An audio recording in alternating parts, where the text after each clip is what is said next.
Alright, we're back with layers 4 to 6 of the Left 4 Dead Iceberg.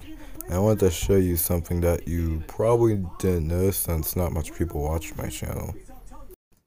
So to the right, you can see the Iceberg I did a year ago, which was about 18 minutes long.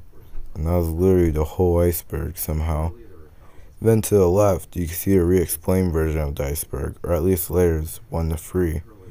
And you can really see how much I actually try on the re-explain one, since if you think about it, the whole iceberg would probably take up to maybe an hour, because if you see other Left 4 Dead icebergs, those ones are at least 20 minutes to an hour. So yeah, here I am doing layers 4 to 6 of the Left 4 Dead Iceberg re-explained.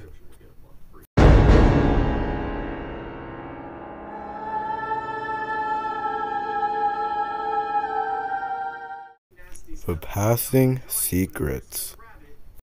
Now this could actually range from anything.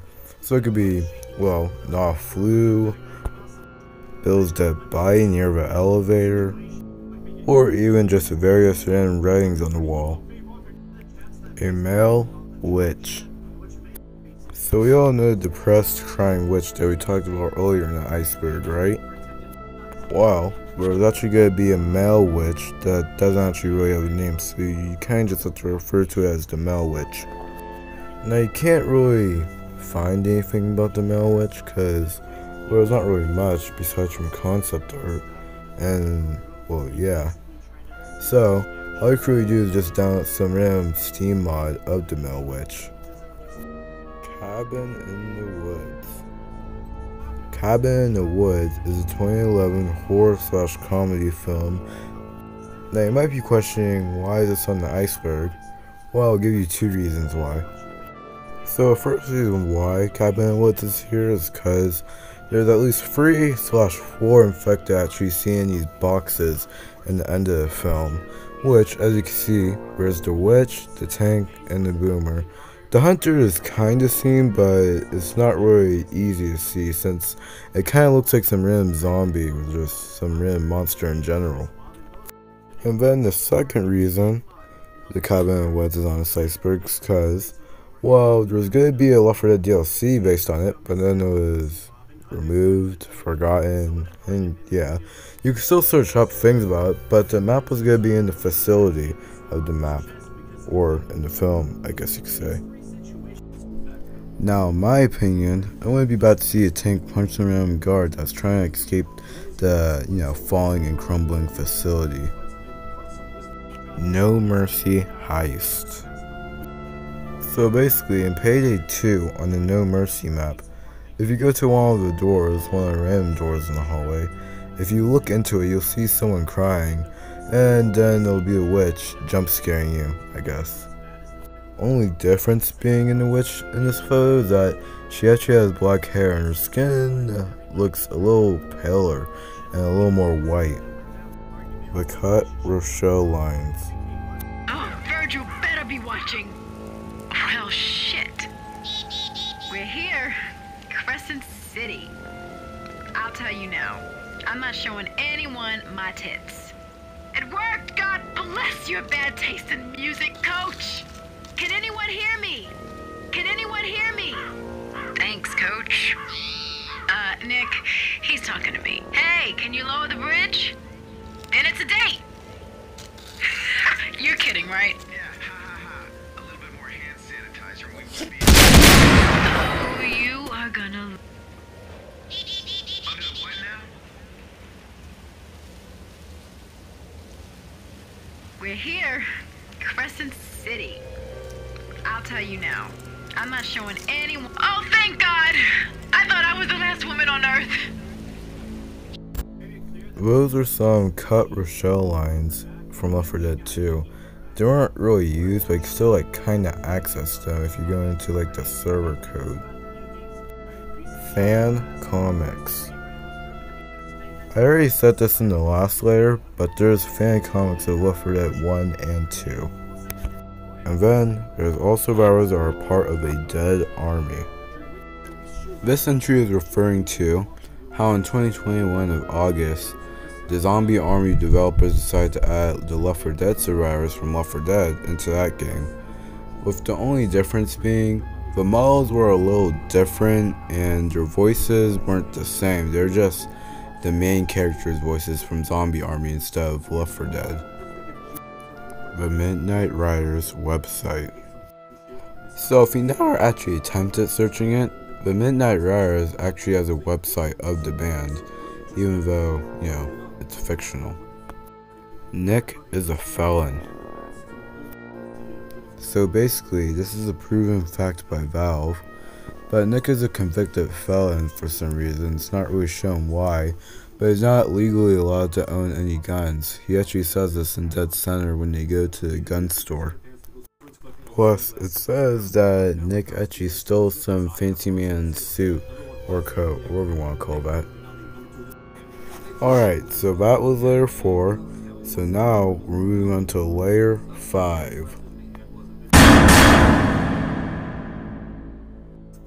So most of these entries are actually ships, and I'm going to explain what a ship is to you so I could at least explain these entries easier. So basically what a ship is, they have like one fictional character, then another fictional character, and then it's put them together like they're like some couple or something. That's basically what a ship is, or at least on the internet. So yeah, that's what most entries on this iceberg is. Francis Lambada. So if you look at Francis' haircut, you can see the Lambada logo from earlier when we were looking at the charger, strung up as the Lambada logo from Half-Life/Valve. The Green Flu Origins. So there's actually a few Left 4 Dead origins, but I'll at least tell you one, which came from our dear old friend Ellis. So Ellis tells a story about him and Keith camping out. He goes to a closed off camping zone, and we know it's actually a military testing zone. And basically what happens is they test lots of weapons, and apparently they like get effects from the weapons. So that proves the theory that Ellis and Keith are technically the first survivors to be, carriers of the virus and / the green flu, but they weren't, completely infected. Helms Deep bugs. I kinda do, but then don't understand why it says, in the 5th layer of the iceberg. But it's probably here mostly because there's some players, or at least half of the players in Left 4 Dead, they play Xbox, whereas the other half they actually play, PC. But basically what this layer is explaining is that there's this really nice map called Helms Bug, or Helms Deep. And basically it's a really popular map, but it was really buggy since it was, a really big map. But they were eventually fixed, so now people, could play survival in it and stuff. ComChick or whatever his name is, ComChick Drama. So since this is the iceberg, I'm not gonna explain a whole review on ComChick or whatever that guy's name is. Basically, he played Left 4 Dead and he claimed he was the best player, but each time he live streamed it, he was shown to be using cheats and stuff, and well, there's a lot of drama about it. So well, yeah, that's why it's on the iceberg. The Left 4 Dead 2 boycott. So basically, when Left 4 Dead 1 was made, lots of people loved the game because, the gameplay, the infected, all of it. Oh yeah, and the characters. Can't forget the characters because, well, it's kind of one of the main parts of Left 4 Dead. So then, a year later, Left 4 Dead 2 is made. But then, this is what the Left 4 Dead 1 players feared. They feared that people would, forget how good Left 4 Dead 1 was.